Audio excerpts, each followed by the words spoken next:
오늘도 3부 예배 오신 또 온라인으로 예배하는 모든 성도님들에게 은혜가 충만하길 간절히 바라겠습니다. 찬양처럼 빛 대신 주님이 우리의 삶 가운데 빛으로 임하셔서 어둠을 슬픔을 모두 몰아내는 그런 복을 누리시는 우리 성도들 되길 간절히 바랍니다. 한 주간 동안 물론 주중에 우리의 새벽 예배를 온라인으로 예배를 드렸는데 부득이하게 드렸는데 그래도 우리 성도님들께 건강한 모습으로 만나게 되어서 참 감사합니다. 거룩한 성전이니까요. 우리 성전을 강건하게 잘 지켜서 하나님께 영광 돌리는 우리 모두가 되길 바라겠습니다. 오늘 말씀은 사무엘상 18장 말씀을 가지고 함께 말씀을 나누려고 합니다. 말씀 제목은 다윗과 함께 하시는 하나님께서는 어떤 하나님이신가, 말씀을 통해 나눌 때 은혜되는 시간 되시길 바랍니다. 지난주에 우리가 말씀 17장 가지고 나누었는데요, 사무엘상 17장에는 믿음의 한계에 부딪혔던 이스라엘 백성 사울에 대해서 말씀을 나누었어요. 그들은 믿음의 한계, 삶의 한계를 경험하면서 살았습니다. 누구 때문에 그랬냐면요, 물론 적군 때문에 그랬지만 그 적장인 골리앗 때문에 그랬습니다. 사람의 힘으로 도저히 이길 수 없는 골리앗이었습니다. 사람의 힘으로 어떻게 피해 볼 수 없는 골리앗이었다는 거예요. 그런데 그 골리앗은요, 우리의 삶에 한계를 갖다 줬고 더 나아가 하나님을 바라보는 믿음의 한계를 갖다 주었습니다. 그런데 하나님께서는 그 믿음의 한계 앞에서, 삶의 한계 앞에서 두려워하고 있는 이스라엘 백성을 그냥 내버려 두지 않습니다. 하나님께서는 백성을 사랑하는 마음으로 어린 소년이었지만 다윗을 택하시고 그 다윗을 통해 이스라엘 백성을 두려움 속에서, 한계 속에서 구원하기를 원하셨습니다. 그래서 다윗이 등장하면서요, 이제 다윗은 지난주에 나눈 것처럼요, 여호와의 이름으로 그 골리앗과 싸워 이깁니다. 이제 결론은 다 아는 이야기니까. 그 골리앗과 싸워서 마지막에 어떻게 이기느냐? 다윗은 전장에 나갈 때, 적장에 나갈 때 칼도 가지고 나가지 않았습니다. 그런데 하나님께서는 아무것도 없는 그 다윗을 적장의 칼을 빼앗아 적장의 칼을 통하여 그를 죽임으로 승리케 하신 걸 볼 수 있습니다. 이쯤 되면요, 이스라엘 백성은 아마 구원 때문에 큰 환호가 있었을 거예요. 특별히 어린 소년이었지만 그 큰 공을 세운 다윗은 아마 의기양양했을 겁니다. 그리고 돌아왔는데 아니나 다를까 사람들이 이제 다시 그 떨어진 사기가 살아났고 블레셋과 싸워서 이기는 역사가 이루어졌습니다. 그 전쟁을 마치고 돌아오는데요, 하냐면요, 그 백성들은 그 가운데 승리를 고백하며 춤추며 노래하고 있는 걸 볼 수 있습니다. 아마 다윗은 그것처럼요, 그것을 기대했을 것이고 또 그런 기쁨과 감사의 삶뿐이라는 것을 고백하며 살았을 겁니다. 그런데 과연 다윗의 삶은 자신의 기대처럼 감사와 기쁨으로 충만했을까? 자신이 바랬던 것처럼 전쟁에서 승리했기에 그 감사와 기쁨만 있었을까? 그렇지 않다는 거예요. 다윗과 함께 하신 하나님께서는요, 다윗에게 첫 번째 무엇을 주시느냐? 여전히 승리하였지만 고난을 허락하고 계심을 볼 수 있습니다. 두려워 떨 수밖에 없었던 골리앗을 이겼는데 이쯤 되면 승리했기 때문에 그 삶 가운데 평안과 복으로 또 승리의 경험으로 가득한 삶만 있어야 될 겁니다. 아마 다윗의 삶은 평탄대로가 되어야 됐을 것이고 다윗의 삶은 사람들에게 칭송받는 삶이 되어야 했을 거예요. 골리앗을 이겼기 때문에 그 앞에는 어떤 어려움도 없어야 하는 삶이 되어야 할 거예요. 그런데도 불구하고요, 오늘 말씀에 보면요, 다윗의 삶은 결탄코 평탄하지 않습니다. 그 승리의 기쁨도 잠시였습니다. 그 상급에 대한 행복한 생활에 대한 기대도 잠시였습니다. 오늘 7절 말씀에 읽어보면요, 여인들이 뛰놀며 노래하여 이르되 사울이 죽인 자가 천천히요 다윗은 만만이로다 한지라. 아마 이 말만 들을 때는요, 이 찬송만 들을 때는, 이 노래만 들을 때는요, 다윗은 기뻐했을 거예요. 그런데 그 노래부터 시작하는 게 뭐냐? 다윗의 고난이 또 시작된다는 거예요. 조금 전에 그 적장을 이기고 돌아온 그 승리는 이제 죄 가시기 전에 이제 다시 다윗에게 여러 가지 고난이 시작된다는 거예요. 그 노래를 다윗만 들은 게 아니었어요. 그 여인의 노래를 백성들이 들었고 특별히 그 나라를 다스리는 사울 왕이 들었습니다. 사울 왕이 들었을 때는요, 거슬리는 노래였을 겁니다. 불쾌하고 화가 나는 노래였을 겁니다. 그래서 그 노래를 듣고 사울이 질투하기 시작하고요, 오늘 읽진 않았지만 9절 말씀에 뭐라고 기록하느냐? 그날 후로 사울이 다윗을 주목하기 시작하였다, 이렇게 말씀하고 있습니다.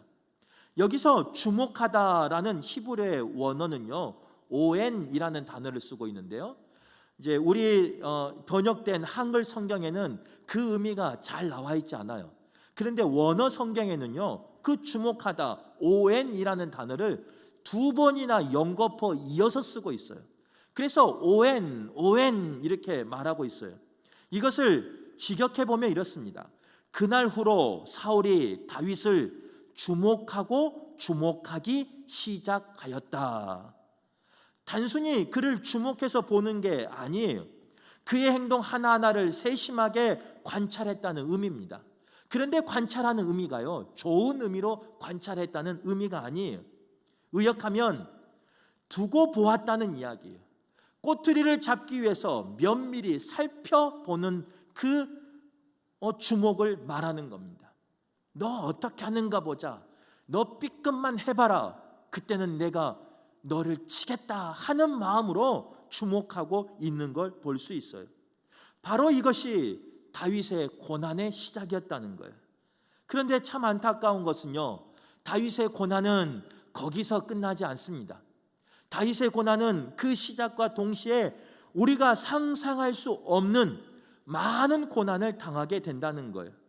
사울은 끊임없이 다윗을 죽이려고 하고 자신이 동원할 수 있는 모든 방법을 통해서 다윗을 괴롭히기 시작했다. 하나님의 말씀을 볼 건데요, 그 하나님의 말씀에 보면요, 여러 가지 다윗의 그 고난에 대해서 기록하고 있습니다. 간략하게 설명해 드릴게요. 블레셋 장수 골리앗을 쳐 죽인 다윗왕, 승리를 경험한 다윗왕이 누렸던 삶은 평안의 삶이 아니었다는 거예요. 고통의 삶이었다는 거예요. 18장 11절, 19장 10절 말씀에 보면요, 다윗은 사울에게 창을 던지는 그런 상황을 맞이하게 됩니다. 전쟁에 나가서 공을 세웠어요. 그러면 상을 받고 또 포상을 받고 아마 많은 혜택을 누려야 됐을 거예요. 그런데 그에게 돌아온 것은요, 창이었어요. 그것도 그 나라에서 가장 날카롭고 가장 세고 가장 예리한 창, 사울 왕이 가지고 있었던 창이 다윗을 향해 날라 들어왔다는 거예요. 그리고 19장 1절에서 또 20장 31절에 보면요, 다윗은 뭐라고 고백하느냐? 공식적으로 살해를 명령하는 사울의 모습이 기록되어 있습니다. 이제는 사울만 죽이려는 게 아니에요. 사울이 백성들에게, 군사들에게 명령했어요. 저 다윗을 죽여라 라고 공식적으로 선포한 말씀이 바로 기록되어 있다는 거예요. 그리고 19장 11절에 20장에 21장 22장 하반절에 보면요, 혼인을 빙자해서 자객을 급파합니다. 혼인을 빙자해서 다윗을 죽이려는 그런 계략을, 모략을 사울이 세웠습니다. 그리고 23장 말씀에 보면요, 다윗이 블레셋 지경 그일라로 도망갈 때가 있었습니다. 갈 때가 있었습니다. 그런데 그 다윗을 죽이기 위해서 그 지역을 포위하며 애워싸고 있었던 지역이 바로 23장에 기록되어 있습니다. 그리고 23장 끝부분에 가면요, 19절 이하에 가면요, 십환무지라는 곳이 나와요. 그 산골이 나와요. 다윗이 그곳에 이뤘다는 그 소식을 듣고요, 그 10 황무지를 둘러쌉니다. 그리고 포위하며 수색하며 다윗을 죽이려고 합니다. 그게서 끝나지 않아요. 24장과 26장에 가면요, 엔디게에서 3,000명을 보내고 10 광야에서 다시 3,000명을 보내서 다윗을 기다리며 죽이기를 원했고, 다윗을 포위하며 다윗을 죽이려고 수색한 이야기가 나와 있다는 거예요. 적어도 나라를 위해서 공을 세웠으면, 나라를 그 적장으로부터 구원했으면, 나라를 그 수모로부터 구원했으면 칭찬은 아니어도 괴롭힘은 없어야죠. 고통은 없어야죠. 그런데 다윗의 삶은요, 고난의 고통의 연속이었다는 거예요. 아마 우리의 삶이 이와 비슷하지 않는가 싶어요. 2년 전에 우리에게는 원치 않는 코로나라는 어려움이 닥쳤습니다. 그 바이러스가요, 1달 내지 2달 정도면 끝날 줄 알았어요. 그런데 그 횟수가 이제 1년이 지나고 2년이 돼갔어요. 물론 내년에는요, 이제 올 연말 정도 되면 위드 코로나가 선포됐기 때문에 거의 일상생활이 회복될 줄 알았어요. 그래서 목회 계획도 내년에는 우리 신방을 하며 구역 모임을 다시 시작하고, 또 정교인 수련을 계획하고, 또 체육대회를 계획하고, 여러 가지를 계획하고 준비하고 있는데, 갑작스럽게 또 우리에게 위기가 닥친 거예요.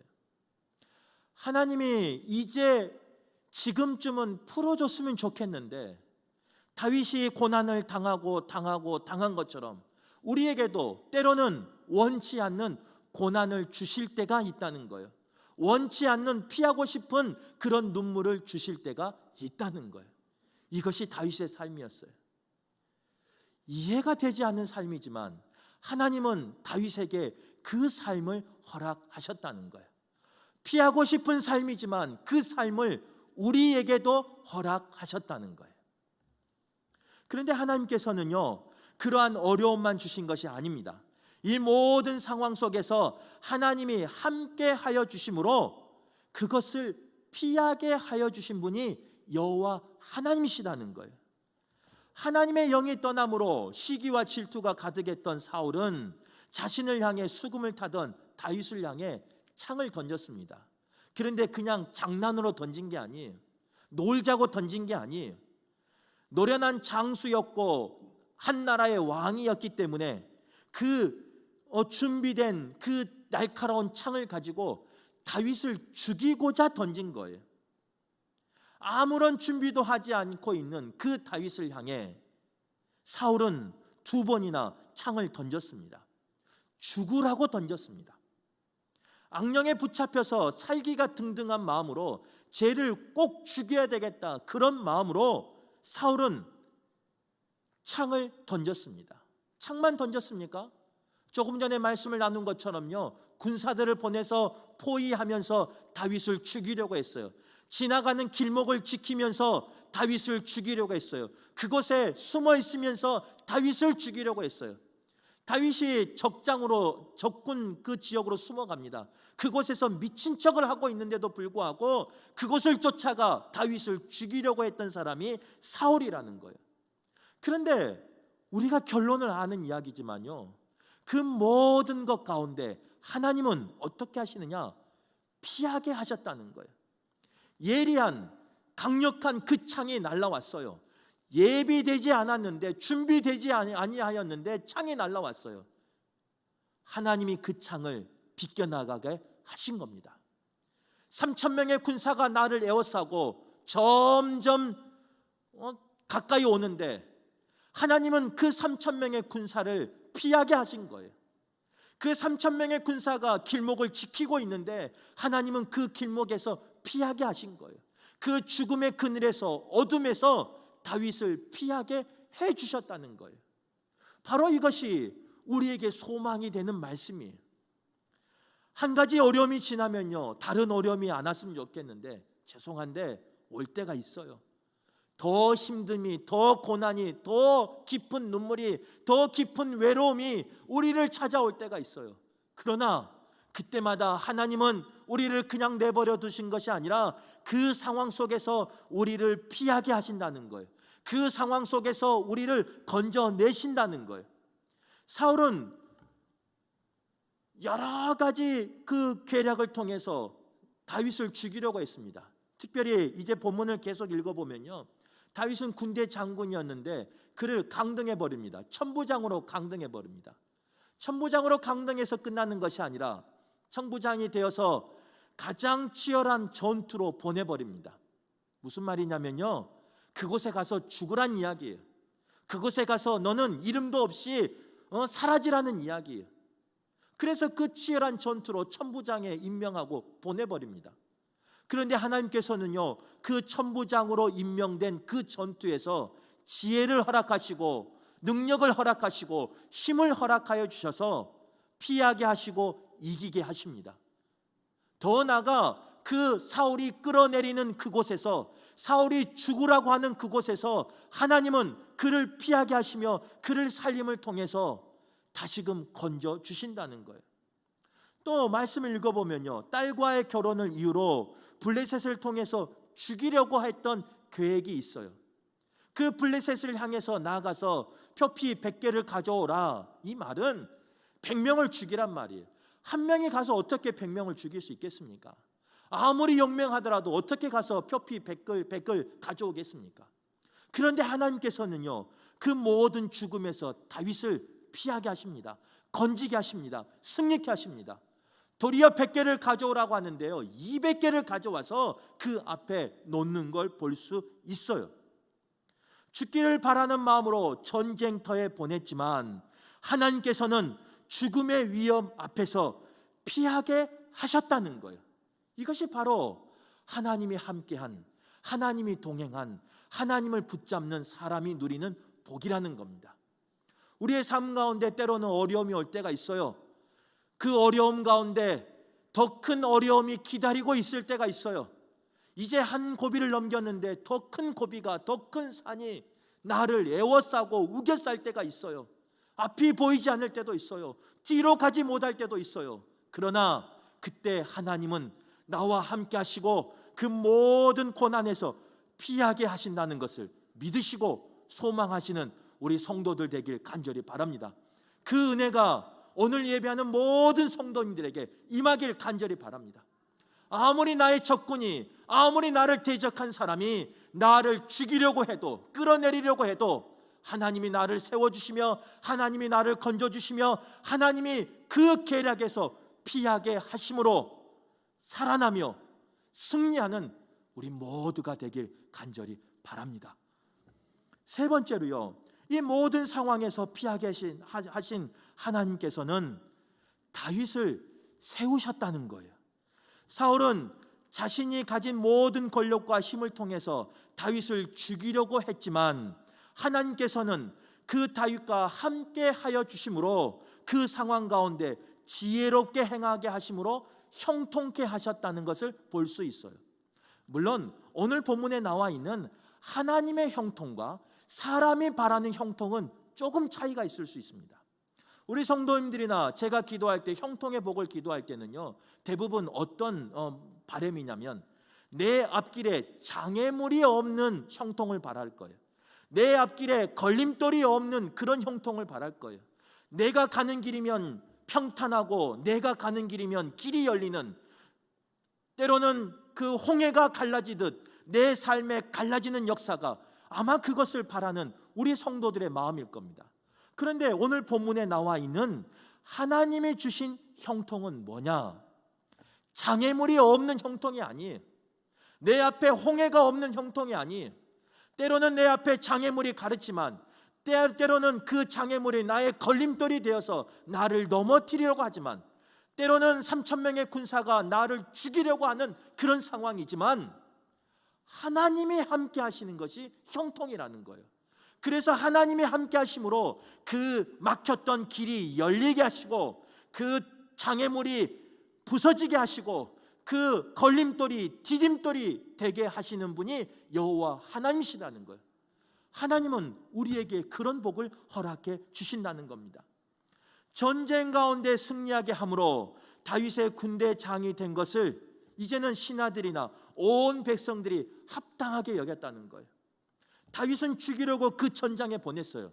그런데 하나님은 그곳에서 죽음을 피하게 하시고 이기게 하시고, 더 나아가 그 신하들로부터 온 백성으로부터 칭송받는, 인정받는 자리로 바꿔버렸습니다. 죽음의 자리가 칭송받는, 인정받는 그런 자리로 바꿔버렸다는 거예요. 이게 하나님의 놀라운 능력이라는 거예요. 사람은 죽이려고 합니다. 사람은 끌어내리려고 합니다. 사람은 그 사람을 없애려고 합니다. 그러나 하나님은 그런 가운데서도 그 상황을 이용하셔서 그 상황 속에서 역전시키셔서 그 상황 속에서 칭송받게 하신다는 거예요. 오늘 그 복이 예배하는 모든 분들에게 임하길 간절히 바랍니다. 특별히 어려운 시대를 살고 있는 우리 자녀들에게, 우리 후손들에게 임하는 복 되길 간절히 바랍니다. 세상은 여러 가지 이유로 우리 자녀들을, 우리 후손들을, 우리의 가족을, 우리의 남편을, 우리의 아내를 끌어내리려고 해요. 짓밟으려고 해요. 그러나 하나님이 내 남편을, 내 아내를, 내 자녀를, 내 후손을 지켜주셔서 끌어내리려고 하는, 죽이려고 하는 상황을 바꿔서 역전시키셔서 그곳에서 인정받으며, 그곳에서 사랑받으며, 그곳에서 칭송받는 우리 모두가 되길 간절히 바라겠습니다. 다윗이 왕으로 세워가는 과정에서요, 수많은 고난을 당했어요. 어떻게 보면 장애물이죠. 어떻게 보면 걸림돌이죠. 그 수많은 장애물을 만났고 수많은 걸림돌을 만났어요. 어쩔 때는 그 걸림돌이 하나 떡하니 놓여 있는 거예요. 하나 정도는 웃으면서 피할 수 있죠. 그런데 그 걸림돌이 만약에 골리앗이라면, 내가 어떻게 할 수 없는 그 골리앗이, 그 걸림돌이 내 앞에 딱 있다면 어떻게 하시겠습니까? 아마 좌절하고 두려울 거예요. 그러나 하나님은 그 골리앗 같은 큰 걸림돌도 이기게 하신다는 거예요.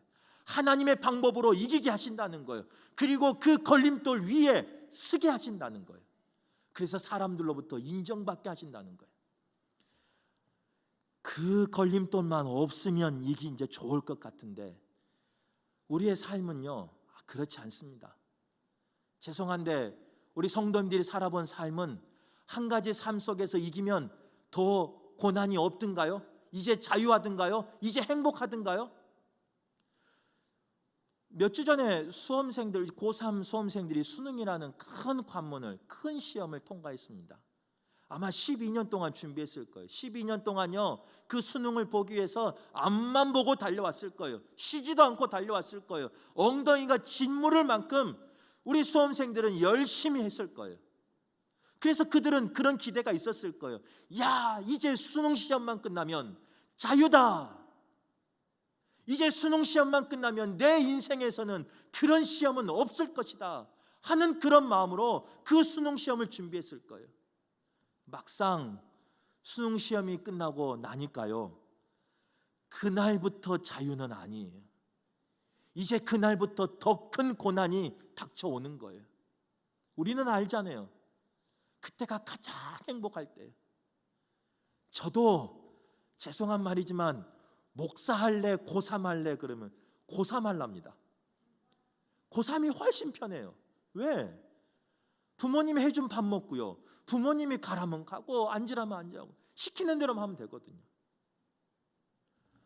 고3 때 그 수능 시험 볼 때까지는요, 부모 그늘 안에서 치르는 시험이에요.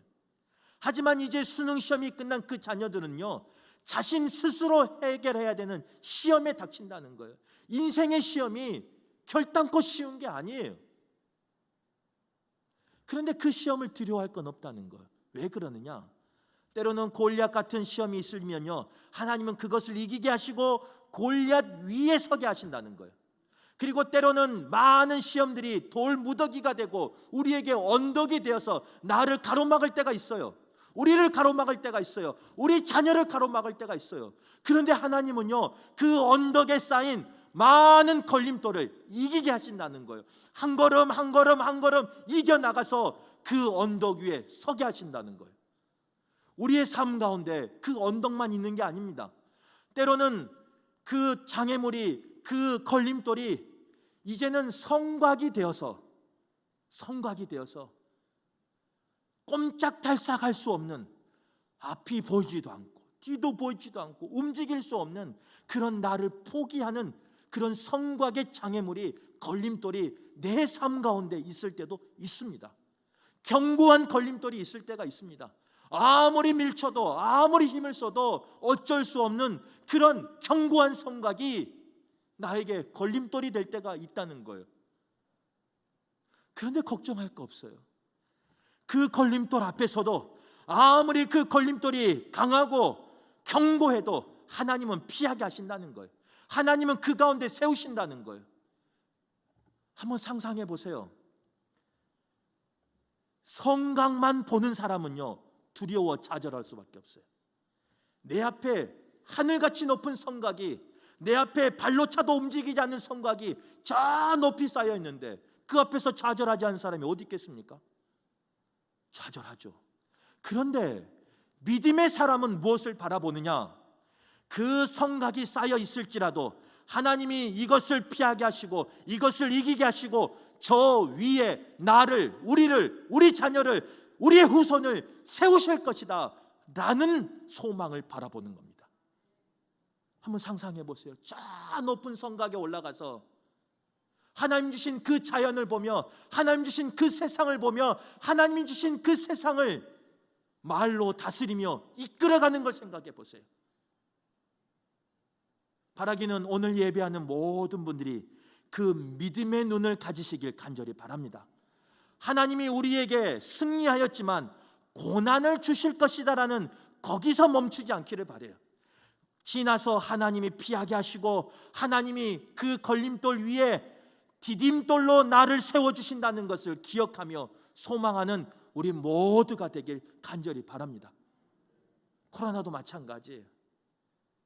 코로나만 보면요, 답답해요. 보이지 않아요. 계획을 세워놓으면 다 하루아침에 무너져 버려요. 저도 이번 주에 2번이나 가서 검사를 했습니다. 2번이나 검사하니까 그냥 일정이 싹 망가져 버려요. 답답해요. 막막해요. 보이지 않아요. 그런데 그것만 바라보지 말자고요. 내 앞으로의 장애물만 바라보지 말자고요. 걸림돌만 바라보지 말자고요. 그 걸림돌을 디딤돌로 만드시고 그 걸림돌이 높으면 높을수록, 강하면 강할수록 그 위에 서게 하실 하나님을 바라보시자고요. 그러면 우리는 승리할 수 있고 그 속에서 소망을 찾을 수 있고 그 속에서 하나님의 역사 가운데 쓰임받을 수 있는 겁니다. 바라긴 오늘 예배하는 모든 분들이 그렇게 쓰임받길, 그렇게 사용되길 간절히 바라겠습니다.